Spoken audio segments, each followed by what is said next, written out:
Welcome to the Arcade February Sprint 1. First of all, simply click on Start Lab. Now here you need to keep your lab running at least for 5 minutes, okay? And after that you can end the lab, or if you want to just complete the quiz, you can just answer the questions. Even if you make wrong answers, then also there is no issue.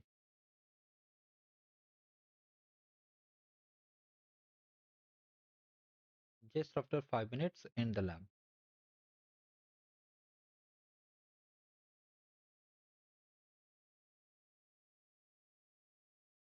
Now after 5 minutes, you can simply end the lab.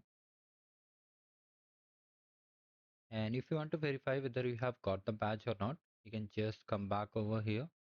Means completed the lab or not, come back over here and just see. Once you see this green check mark, that means lab has been successfully done. Now for all solutions, just check the playlist to like the video and just subscribe the channel.